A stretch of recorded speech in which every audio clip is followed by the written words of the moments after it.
você que está aí, estava aguardando mais uma vez. Estamos voltando com o nosso programa Caminhando Com, diretamente aqui na comunidade São Geraldo. Hoje a equipe vai com mais pessoas aí, estamos aí com o Martins, o Marquinhos e com o André que está fazendo a parte de filmagem agora. E hoje nós vamos falar com quem? Com quem? Já você vai saber, aguarde aí. E é isso aí, pra você que estava doido pra saber quem é o nosso entrevistado de hoje, vem aqui, vem que eu vou te mostrar quem que é o nosso entrevistado de hoje. Diácono David! É isso aí. Pra você que estava aí querendo saber por que tem essa questão de padre, diácono, bispo, arcebispo, como que funciona tudo isso dentro da Igreja Católica, já a gente explica pra você diretamente com o nosso querido Diácono David, beleza? Vamos conhecer então agora a residência do nosso querido Diácono David. Vem comigo! Então aqui a gente vê que é a sala de oração, porque o que a gente imagina é o seguinte: padre, diácono, bispo vive sempre rezando, né? Tá sempre orando ali, sempre intercedendo por todos nós que somos frágeis pecadores. Então essa aqui é a sala de oração do nosso querido diácono.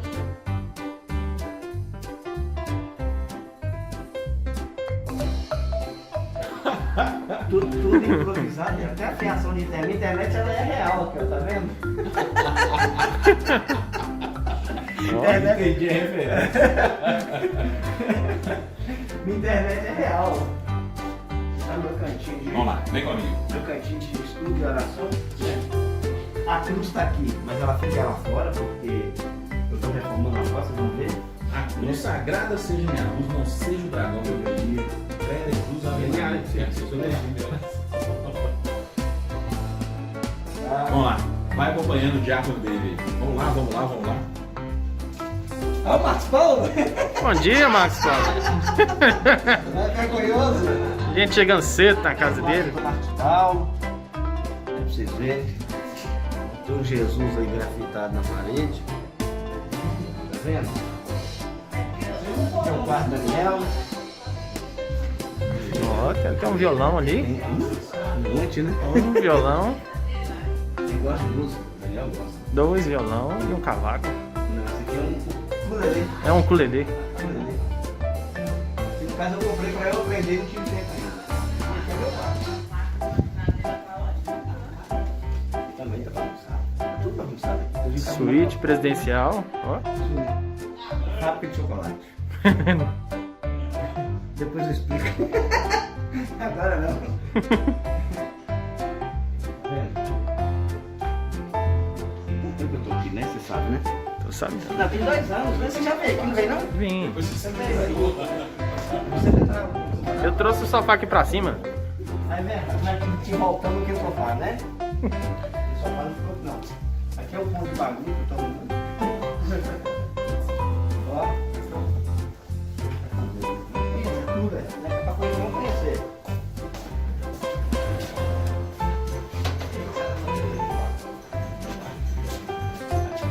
Aqui é o quarto da sogra. A sogra que veio morar comigo, né? Após o falecimento do meu sogro. A gente fez isso aqui, era uma salinha, uma sala que dava acesso a... Ali, ó, você pega aqui, dava acesso à área externa. Aí eu coloquei ela aqui, transformei num quarto e abri uma porta do outro lado. Pra poder ter acesso. Bacana. E os bagulho que ficava aqui, a gente trouxe pra cá. Com isso aqui eu vou fazer uma... Vou fechar aqui, vai ter uma porta.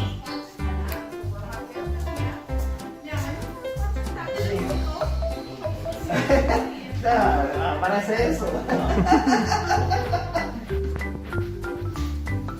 É na cozinha. E aqui é a área externa.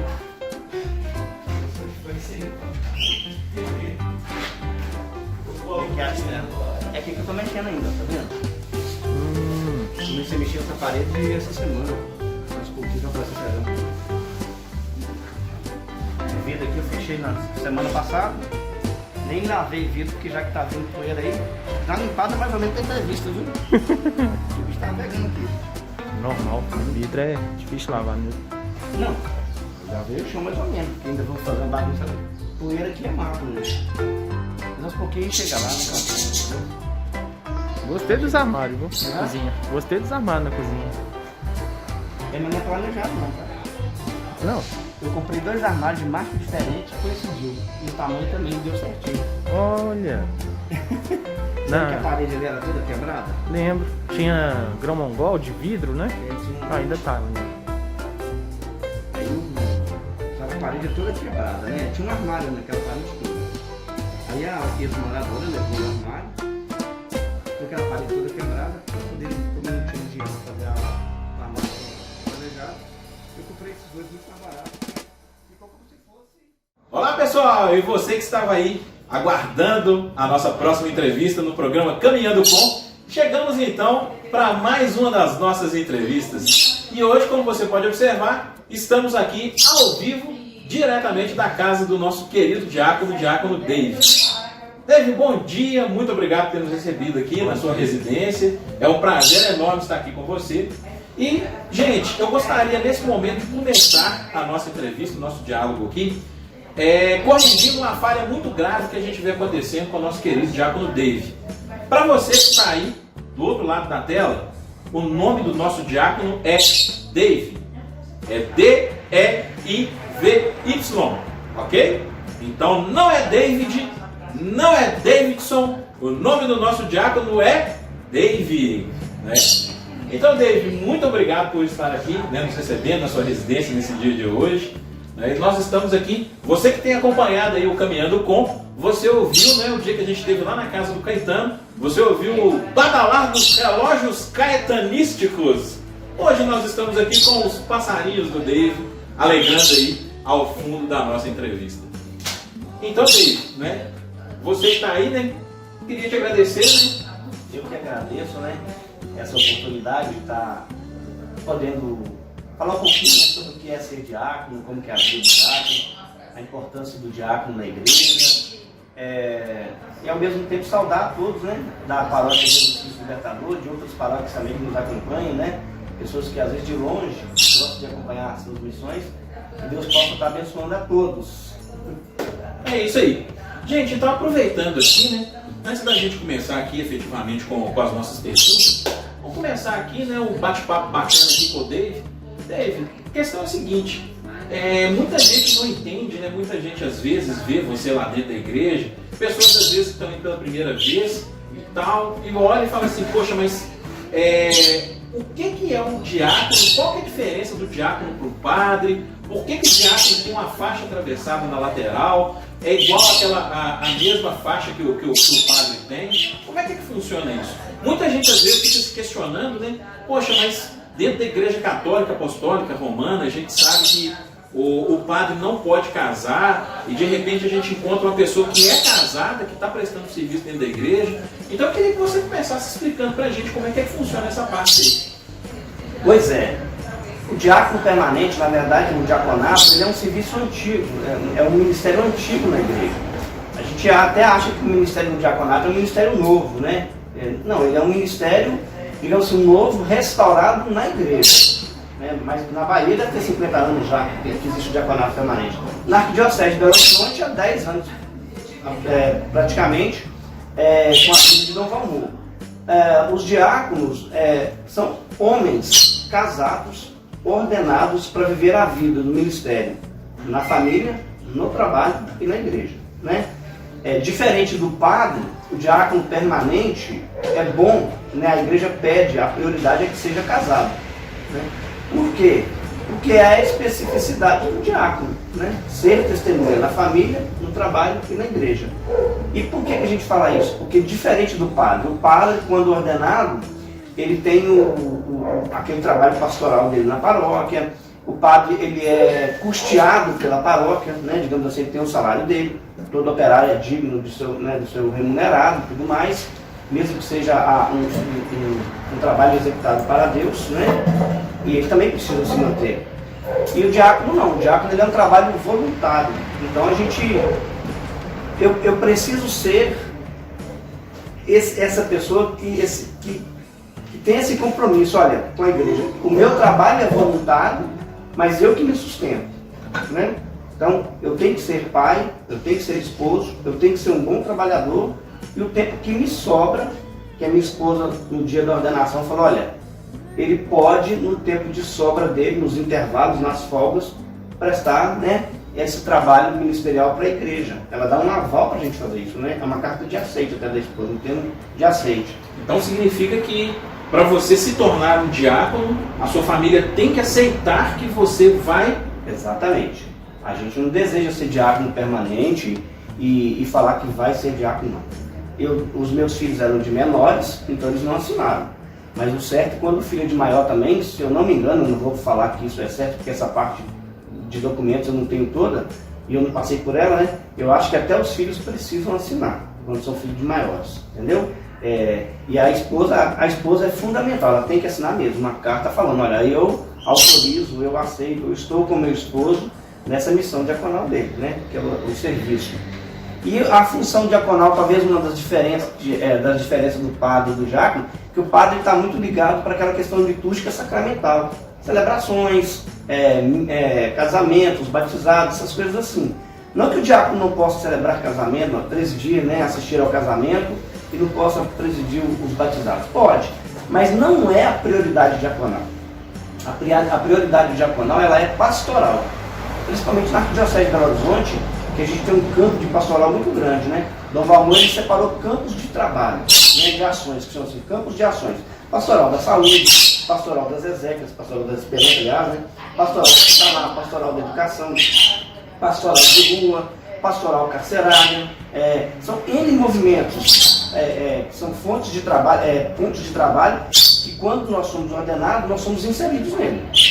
Eu hoje estou mais ligado à questão, já estive ligado na questão da pastoral da educação, hoje eu estou mais voltado para a pastoral de rua, né?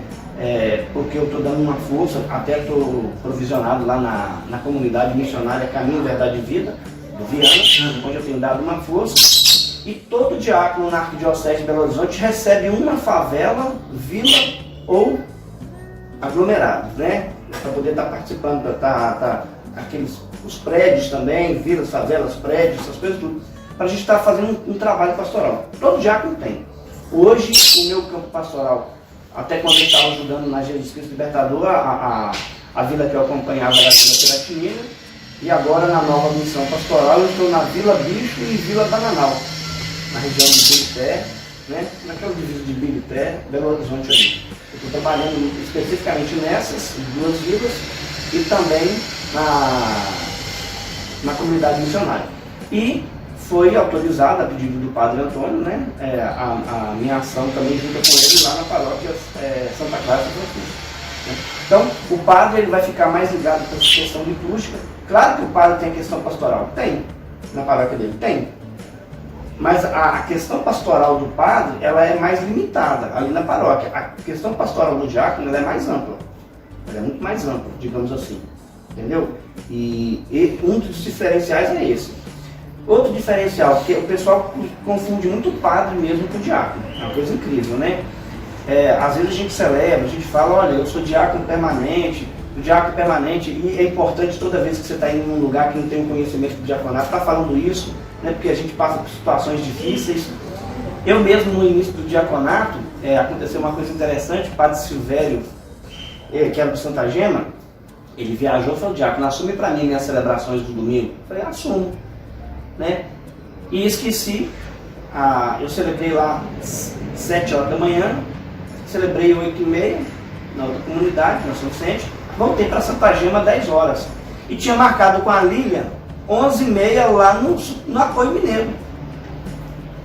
E não lembrei de falar com o povo que eu era diácono permanente, na última celebração, lá das 10 horas. E de repente eu vou para o Apoio Mineiro, eu e Lília fazendo compra, ela de mão dada comigo, a gente abraçado, somos marido e mulher, né? O povo olhando pra gente com cara feia. Olhando pra nós com cara feia, porque me viu celebrando de túnica e tudo mais. Achando que ele era um pato safado. Exatamente. E a Lília, de repente, o povo tá olhando pra você numa cara estranha, conversando, cochichando, aí eu virei pra Lília, já sei o que é. Eu esqueci de falar que eu era diácono permanente. Só que na outra semana eu voltaria na paróquia, né? Aí foi que eu voltei, expliquei pro povo, né, o que era um diácono permanente. Falei, não, gente, e brinquei com eles, olha, eu tenho autorização, eu sou casado, mas eu sou autorizado, sei que ela vai brincando com eles, né? Aí foi aceito. Hoje o diaconato permanente na na Santa Gema, ele é muito bem visto, né? Na Jesus Cristo Libertador. Até na própria paróquia Jesus Cristo Libertador era um mistério muito grande, que ninguém entendia também no início, né? E poucos aceitavam. Então, foi um desbravar. Eu fiquei praticamente 8 anos ajudando a paróquia Jesus Cristo Libertador, enquanto não estava sem televisão paroquial, e ainda tinha que desbravar muitas coisas lá, porque até o próprio diaconato permanente às vezes não é aceito dentro da própria comunidade, né? Nem o diaconato permanente às vezes é aceito nas pessoas que te conhecem e tudo mais. Então uma das diferenças é essa. Que eu vivo falando pro povo, olha, eu sou diácono permanente. Aí é a coisa mais engraçada, você celebra, faz tudo no final, então tá bom, padre, muito obrigado, Deus te acompanhe. Não, mas eu sou diácono permanente. Não, tá beleza, padre. A sua missa foi ótima, não é missa, é celebração da palavra. Não, mas a missa estava bonita. Não adianta, eles não diferenciam missa de celebração da palavra. Talvez é uma coisa assim, gravíssima isso, que nós deveríamos de deixar claro para o povo, né, o que é uma missa, o que é uma celebração da palavra, que não pode confundir uma coisa com a outra. Missa tem um mistério e tudo mais, a celebração da palavra ela tem outro, né, e não é que o mistério seja diferente, o Cristo está ali, mas a condução, não tem um sacrifício ali na celebração da palavra, igual quando tem o padre, é diferente. Então a gente precisa conscientizar muito isso o povo. E às vezes acho que nós temos que nos preparar também, que foi uma coisa muito rápida, a gente precisa se preparar. E graças a Deus a Arquidiocese de Belo Horizonte, com a equipe de liturgia, já está providenciando isso. E vai sair um documento que vai ajudar muito nisso, sabe? A gente vai ajudar na conscientização, na evangelização e numa forma mais uniforme de celebrar. Aí quando a gente fala forma uniforme de celebrar, o pessoal fala, mas está engessando também? Não é engessado. A igreja é muito sábia. Eu falo que a igreja é muito sábia. Tem uns que fazem crítica, você pode desligar o som da televisão, você sabe a hora que você tem que levantar, ajoelhar, responder, não sei o que lá mais. Eles olham isso como um engessamento. Não é engessamento. A nossa igreja, que a gente fala que é a Católica Apostólica Romana, ela é uma igreja belíssima. E os ritos são para dar para cada um de nós a oportunidade de celebrar o mesmo mistério em qualquer parte do mundo. Qualquer parte do mundo estará celebrando aquele mesmo mistério da mesma forma. É para não ter a liturgia do diácono Dave, a liturgia do padre Caetano, a liturgia do padre André, não, a liturgia ela é da igreja. Todos vão celebrar sempre o mesmo mistério. Ô Dave, aproveitando essa parte aí que você está falando, então, só para a gente tirar mais algumas dúvidas aqui, né? Entrevista muito bacana aqui com o nosso diácono hoje, né? Ô Dave, então, o seguinte, você estava falando dessa questão da celebração da palavra e da missa, das diferenças que tem.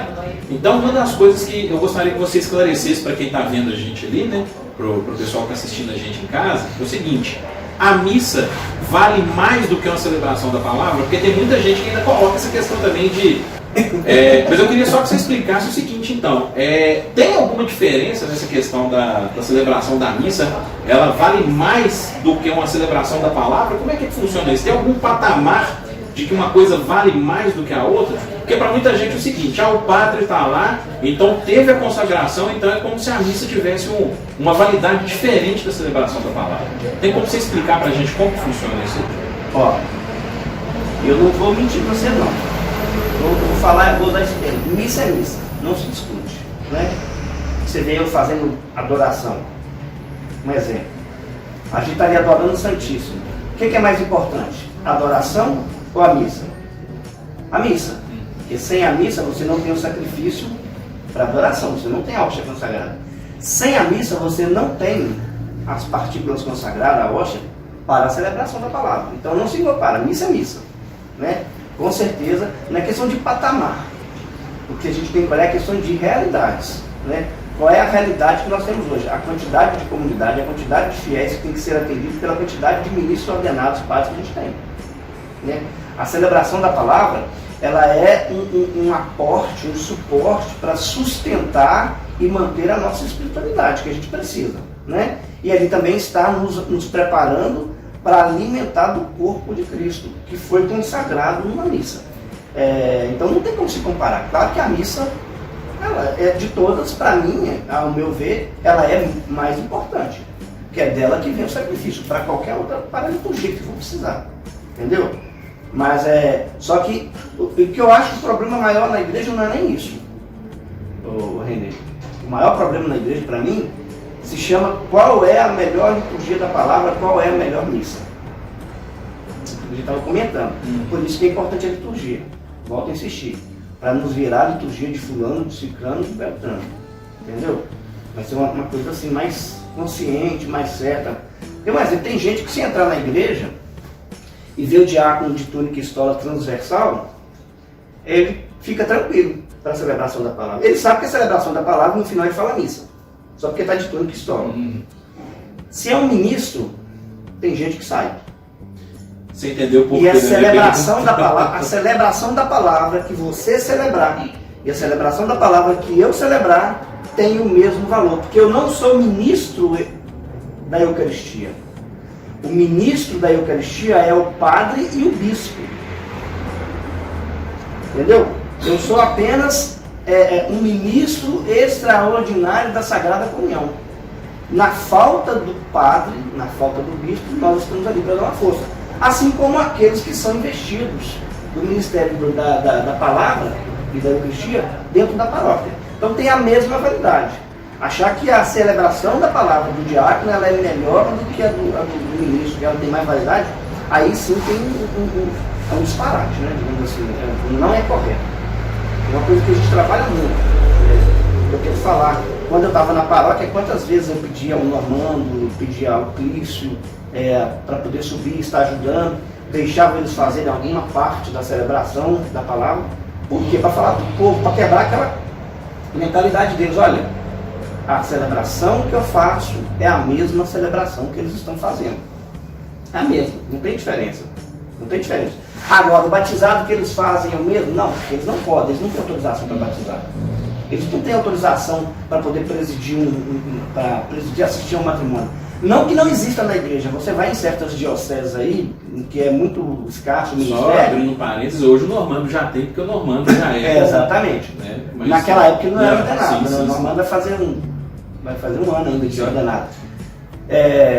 Tem dioceses que é o próprio casal que participa de um movimento de casais que celebram o matrimônio, que assistem, celebram não, que celebram o matrimônio são os noivos, que assistem o matrimônio, entendeu? Tem também ministros do batismo, pessoas que trabalham com a pastoral do batismo, que eles que presidem também o batismo. Não é que eles não podem, mas eles têm que ter uma autorização especial do bispo. É diferente. Entendeu? Existem essas possibilidades na igreja? Existe. Na Arquidiocese de Belo Horizonte não temos essa autorização. Não que eu saiba, né, ainda. Mas seria melhor a minha celebração do batismo se houvesse essa condição dos leigos poderem presidir o casamento, né, assistir o casamento, o matrimônio e assistir o batizado, presidir o batizado. O meu seria melhor do que o deles em termos de sacramento? Não. Entendeu? Não existe essa diferença para a igreja. Porque é exatamente para isso que existe o ritual. É isso que a gente tem que pôr na cabeça do povo. A diferença que você me perguntou que eu queria falar é essa. Qual é a diferença entre um padre e um diácono? O padre, ele vai ouvir confissão. Nós não. Nós não temos essa autorização para ouvir confissão, porque nós não podemos fazer absolvição. Né? Nós não consagramos as espécies, né, no corpo de sangue de Cristo, pão e vinho, né? E eles fazem. E nós não ministramos também o sacramento da unção dos enfermos. Porque o sacramento da unção dos enfermos já subentende-se o perdão, né, a absolvição de alguns pecados e tudo mais. No início, no primórdio da igreja, os diáconos permanentes tinham autorização para dar o sacramento da unção dos enfermos, né, que era extrema unção antigamente. Hoje, devido ao quantitativo de ministros ordenados, a igreja tirou isso do diácono. Hoje não, há muito tempo, né? Então a gente não tem essa autorização. E quem assim o fizer, está fazendo um teatro, que nós não podemos. Daí que você pode ali dar a bênção para o doente, dar a bênção é uma coisa. Agora, dar o sacramento da unção dos enfermos, eu não posso. Entendeu? Eu não posso. Por quê? Porque a igreja não permite. E se assim eu fizer, eu estarei fazendo algo que não é autorizado, estarei desobedecendo as ordens da igreja. Aí isso pode acarretar para mim na penalidade. Em qualquer coisa que é feita assim, de forma irregular na igreja. Por isso que às vezes as pessoas não entendem. Em casamento eles adoram fazer um monte de coisa em casamento que é proibido, e às vezes fala que padre é chato, aquele diácono é chato. Não é. Tem a ver com o ritual. E se o ritual ele não é seguido, ele pode ser nulo por natureza. Já pensou, você sabe, eu estou casado, aí vai olhar, não, o seu casamento é nulo por natureza, você não está casado. Estranho, né?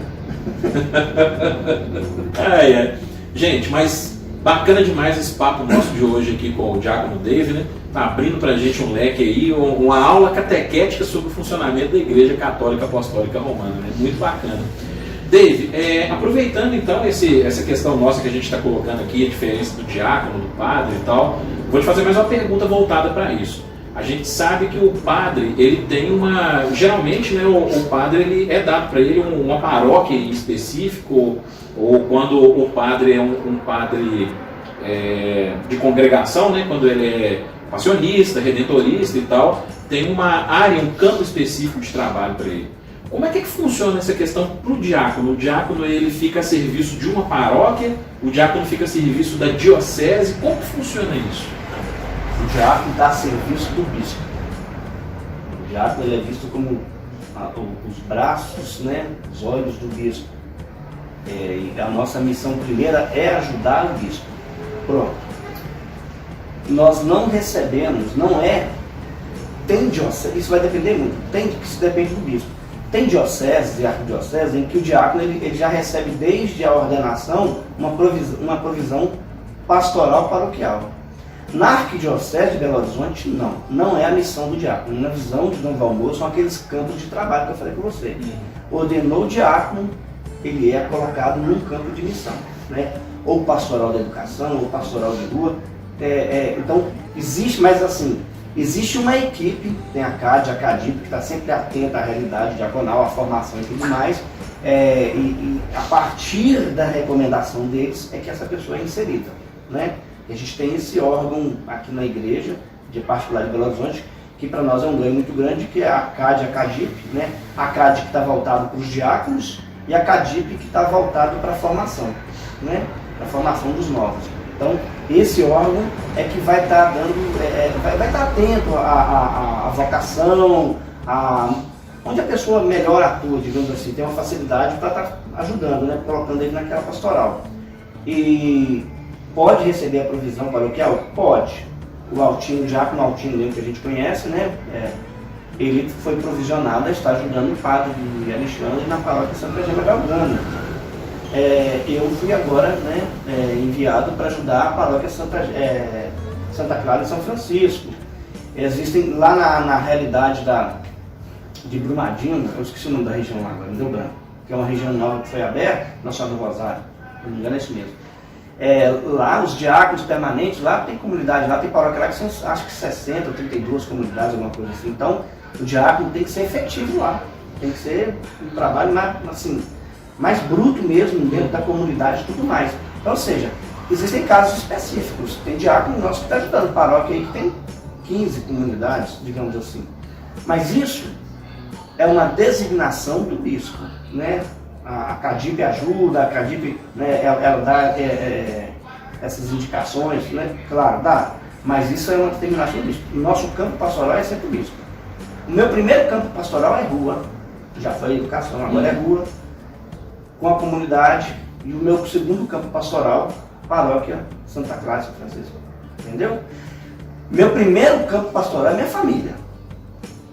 Segundo, meu trabalho. O terceiro, aquilo que o bispo me determinou. Até bacana essa questão mesmo que você acabou de colocar aí, que seria uma outra pergunta que eu ia fazer. Então, o diácono, ele, como você tinha dito, é um trabalho voluntário. Então, em tese, você tem um outro trabalho, né, que é um trabalho remunerado, que você recebe por ele. E não sei se todo mundo sabe, né, mas a gente vai estar falando aqui um pouco também sobre essa questão do trabalho do Dave. Fora a parte diaconal dele, o Dave, ele é professor, né? Então, hoje, você atua em quais escolas hoje, Dave? Você trabalha... E uma outra coisa também que é até interessante a gente colocar para o pessoal, que às vezes acha o seguinte... né, a gente sabe que a maioria dos padres que trabalham fora do trabalho dele, efetivo, dentro da paróquia, é professor de ensino religioso, né? Então aí a gente pega, né, tá aqui numa entrevista com o diácono e tal, que por coincidência, também é professor. Então, duas coisas. Primeiro, o diácono ele é professor só de ensino religioso. E outra coisa, o diácono, esse trabalho que ele tem fora do campo dele, da diocese, né, fora o trabalho voluntário que ele faz, ele pode ter qualquer tipo de profissão? Como é que funciona isso? Pode. Nós temos diáconos na arquidiocese que são médicos, nós temos diáconos que são biólogos, nós temos diáconos que trabalham na rede federal, né, em campos de pesquisa, até de epidemiologia. Nós temos diáconos que são advogados, professores, nós temos diáconos que são desempregados, né? Tem todo tipo de profissão dentro da arquidiocese, aposentados. Não existe uma coisa específica. Porque o diaconato, ele é diferente de ser padre. Quando você pensa em ser padre, não que não exista padre também com outras profissões, que às vezes tem vocações tardias. Mas o diaconato, em geral, são homens que já são casados, já tem 35 anos para ser ordenado e no mínimo 5 anos de casamento, né? Tem que ter 5 anos de casado e 35 de idade. Então você já pode ser diácono, né? Já fica o convite. Já fica o convite, tem que fazer propaganda, né? E o que acontece? Você já tem sua profissão, você vai mudar tudo. Não só pode ser diácono quem é professor. De ensino religioso. Vai ser difícil. Então, são várias pessoas, e o bonito do diaconato é isso, são pessoas dentro de sua realidade, de sua especificidade de formação, de trabalho, que evangeliza do jeito dele. E é do jeito dele mesmo, às vezes. E é coisa engraçada. Nós temos diáconos na arquidiocese, pessoas de mais idade, que não chegaram a fazer o curso de teologia, fizeram tutoria quando nós começamos, mas que é de uma sabedoria incrível dentro do campo de trabalho deles e que evangelizam de uma forma belíssima. Nós tínhamos mesmo, infelizmente, o primeiro diácono a vir a falecer na arquidiocese, diácono Ari, que foi ordenado junto comigo, né, na Serra de Piedade, em 2012. O homem que quando falava, era um senhor de idade, que quando falava, todo mundo parava para ouvir, entendeu? Era de uma espiritualidade incrível, de uma beleza, de uma humanização fora do comum. Você ficava pensando, puxa vida, eu passei por tantas faculdades, tantas pós-graduação, e não tenho tanta espiritualidade, tanta humildade quanto ele. Que fez uma formação específica, não fez faculdade. Não fez faculdade. Entendeu? E o bonito do diaconato é isso, tá? Porque, claro que a gente preza pela faculdade, pelo curso de teologia, tanto diaconal quanto presbiteral, você pode optar em fazer presbiteral, mas a gente também vê aquelas realidades locais, igual lá em Brumadinho, tem 2 lá no tirocínio, 2 ou 3 se preparando, o tirocínio é a última etapa, né? Se preparando para poder receber as ordens, porque o campo pastoral está muito grande, pessoas muito bem recomendadas, e os diáconos tem que ser isso, tem que ser muito bem recomendado, né? Eu quero ser diácono. Então não basta só a questão do querer. Não, tem que ser muito bem recomendado. Isso dentro da paróquia que ele está inserido. Eu faço a minha carta pedindo para ser diácono. Eu quero ser diácono. O padre paroquial faz uma carta, o padre faz uma carta indicando, recomendando ele, indicando ele, e o conselho pastoral também tem que fazer, o CPP. Que bacana. O CPP também tem que fazer. São 3, uma do candidato, uma do padre e uma do CPP. Então não basta só o cara ter 5 anos de casado, 35 anos de idade, virar e falar, quero ser diácono. Tem que passar por esse processo. Tem que passar por esse processo. Exatamente pelo testemunho. Tem que ser muito bem recomendado, né? Não pode ser qualquer pessoa. O caso desses homens de Brumadinho. Pessoas de uma reputação libada, né? Pessoas perfeitas. Já são ministros, na verdade. O que vai fazer é oficializar.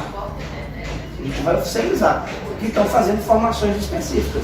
Não vai deixar de ser formado, vai ficar mal formado? Não. Sempre bem acompanhados. Mais acompanhados de acordo com a realidade deles. Sim.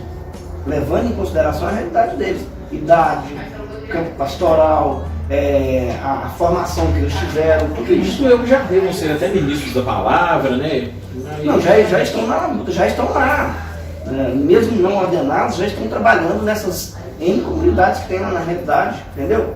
E é uma coisa interessante, porque o próprio bispo, né, local, me parece que foi Dom Vicente, Ele pediu, olha, temos que dar um jeito, porque aqui está precisando de diácono, a gente precisa acelerar esse processo aí. E foi aceito pela CAD, indicado a Dom Valmor, que validou, tá vendo? E detalhe, CAD propõe. CAD propõe. Quem valida é o bispo. Só o bispo pode validar. Às vezes tem gente que chega na formação, faz teologia, faz tudo, vai pro tirocínio, tá pronto, a CAD falando, tá, o candidato tá ótimo, esse é perfeito, esse cara, Dom Valmor pode virar e falar assim. Não. Dom Valmor pode falar, não vou ordená-lo. Aí você fala, mas O cara tá pronto, tá no forninho ali, né? é direito do bispo. O bispo, cabe ao bispo o direito de ordenar ou não. Isso não se discute. Então, no entanto, que desde o início da formação diaconal, que a gente fala com o candidato, olha, está passando pelo processo não significa que você será ordenado. Né? A gente vai estar acompanhando, a gente vai estar tirando as arestas, sempre tem, né, alguma coisinha dando formação, mas isso não significa que chegar lá na ponta você vai ser ordenado. O bispo pode falar, olha, não quero. É direito dele. O bispo não é obrigado a ordenar padre e nem diácono. Agora, só pra gente fechar a pergunta, o diácono David, então, é professor de Filosofia. Filosofia. Não é de ensino religioso. Era para ser de matemática. Era para ser de matemática. Mas ele andou fazendo as contas erradas e tal, e acabou filosofando no meio das contas. Exatamente. Na verdade, eu passei, né, na UFMG para matemática na época. Eu sou do seguinte pensamento: ninguém é obrigado a seguir nada, desde que não se ensina, né? Eu não sou obrigado a seguir as regras lá da mãe. Eu não trabalho nela, então tem que seguir. Eu não sou obrigado a seguir as regras de qualquer empresa. No trabalho, mas desde o dia que eu me propus a casar, eu sou obrigado a seguir as regras do casamento. Porque eu me inseri dentro dele. Desde o dia que eu fui ordenado, eu sou obrigado a seguir as regras do diaconato. Porque eu me coloquei na proposta na caminhada. Então o que acontece? O fato de eu não ser professor de matemática, eu tinha passado no vestibular da UFMG para matemática. E eu até pedi o padre, reitor, para eu fazer matemática, ao invés de fazer filosofia. Eu já tinha passado no vestibular. Né? Ele falou para mim, não, se você já tivesse matemática é outra coisa, mas se você não tem e você vai começar, então você vai fazer filosofia. Eu era obrigado a fazer filosofia? Não era, eu não estava no seminário. Então eu era obrigado a seguir as regras do seminário. Então eu acolhi, tá bom. E não me arrependo não, porque na filosofia eu me dou bem, graças a Deus. Né? Eu consigo ensinar, os alunos têm elogios de alunos, graças a Deus. E isso é que agrada, né? Não, e que bom que você fez filosofia, porque até pra gente, né, quando a gente participa, você que já teve a oportunidade de participar de uma celebração, né, da palavra do diácono dele, a gente vê a questão da espiritualidade que você tem, né, sabe, assim, é uma catequese, eu costumo falar isso, sabe? Não é porque você está aqui, porque você foi meu catequista de crisma, não. Isso é uma coisa que toda vez eu falo também, né, que o David foi meu catequista de crisma. Mas então, eu só sou bom catequista porque o Luciano foi meu catequista. Mas assim, se você ainda não teve a oportunidade de participar de uma celebração da palavra do diácono David, eu convido você a participar de uma. E assim, a gente sabe que realmente tem essa questão que você estava falando da celebração da palavra, que é uma celebração diferenciada e tal, mas assim, a gente vê quando a pessoa realmente tem o dom catequético, vamos falar assim. Quem vê a sua celebração hoje realmente sai dali com uma catequese dada, sabe? Então assim, eu não sei como que é a questão do estudo antes de uma celebração e tal, porque acredito eu que vocês têm todo o estudo em cima da questão das leituras, né, que são colocadas, então acredito que você vai estudar a questão do local, do povo da época, de como que foi feito, de trazer isso para a atualidade, mas poxa vida dele, sabe?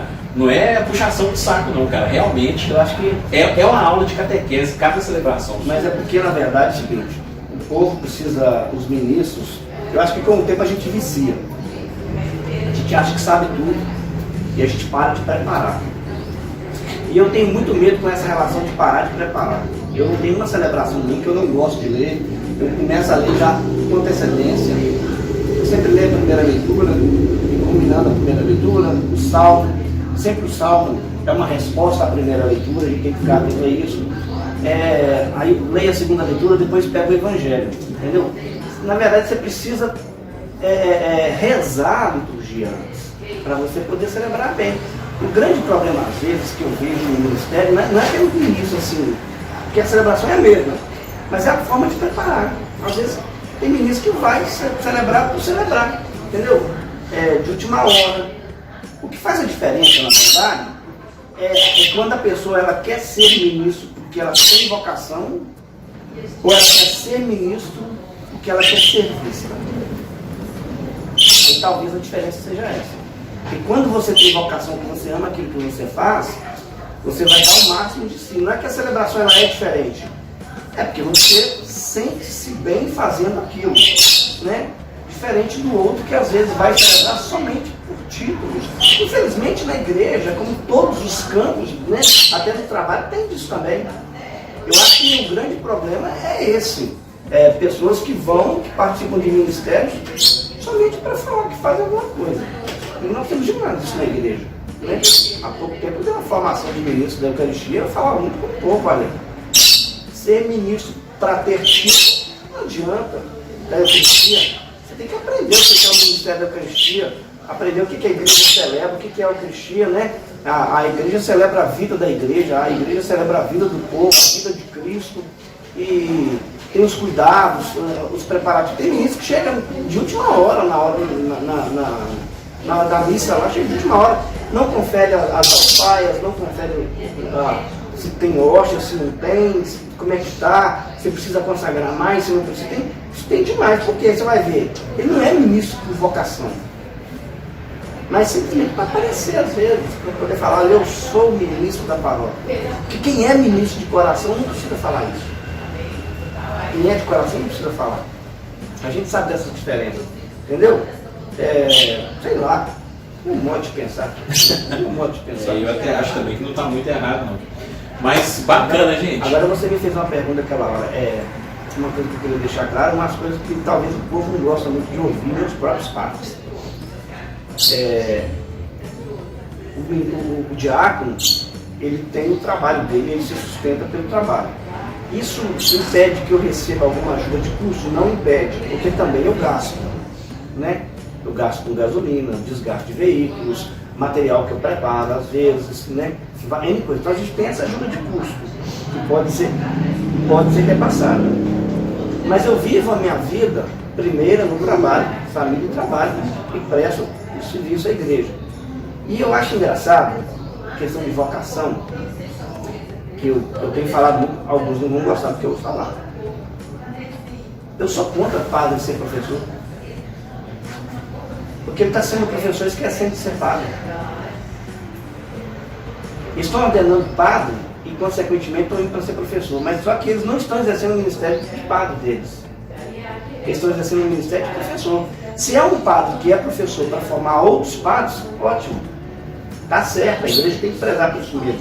Mas padres que vai trabalhar como se fosse a primeira opção dele, não pode ser a primeira opção.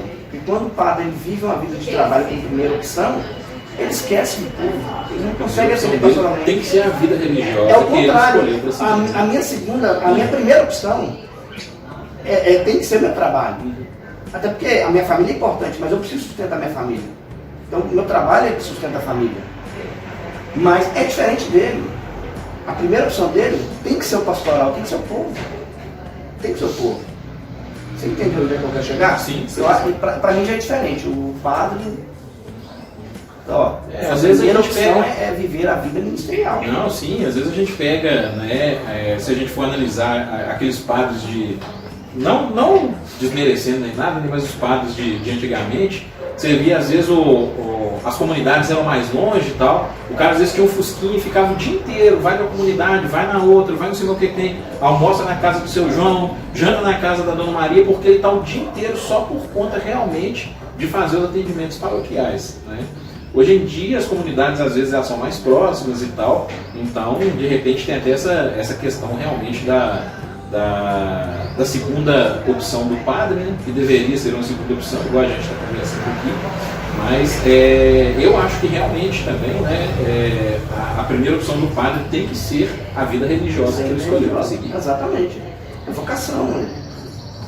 Senão, se ele deixar de atender o povo para viver o ministério que foi ordenado, deixar de atender o povo, não tem porque ele vai ser padre. Não tem porque ele está ali na paróquia. Ah, o padre não está atendendo, mas vai ver onde é que está o padre. Está trabalhando, mas peraí. Ele tem o salário paroquial dele. Ele tem o salário paroquial dele. Ele é sustentado pela comunidade. Ele tinha que estar na comunidade, a serviço da comunidade. Ele não tinha que estar trabalhando. Diferente, olha, a arquidiocese preza por formação e quer que os padres façam formação. Quer que... Aí sim. E aonde está o padre? Não, o padre está dando aula. Mas está dando aula onde? No seminário, para outros padres, para o diácono. Aí sim, mas ser professor de rede só porque as escolas são confessionais, né? Não concordo. Não concordo por causa disso. A gente está perdendo muito com isso, com padres que às vezes deixam de atender exatamente porque estão trabalhando. Aí o padre, não, mas eu atendo às 7 horas da noite. Tem padres, beleza. Aí alguns fiéis conseguem. Tem padres que trabalham só até 3 horas da tarde. Qual é o fiel que consegue 3 horas da tarde? Se eu precisar me confessar, 3 horas da tarde, enviar para mim. Porque eu trabalho, eu levanto, nem para mim está difícil para todos os dias. Então, quando é de trabalho, eu levanto 6 horas para começar a trabalhar às 7. E deito 23h30. Essa é a vida do diácono, né? Pelo menos a minha vida, no período normal de trabalho. De segunda a sexta, trabalho sábado também, sábado letivo até meio-dia. Então o que me sobra é o sábado à tarde e o domingo. E esses são os dias que eu dedico para a igreja. Ah, você não me dedica durante a semana? Que horas? Está difícil para mim. E a igreja entende isso. É diferente do padre. Ele tem que dedicar a vida dele toda para o povo.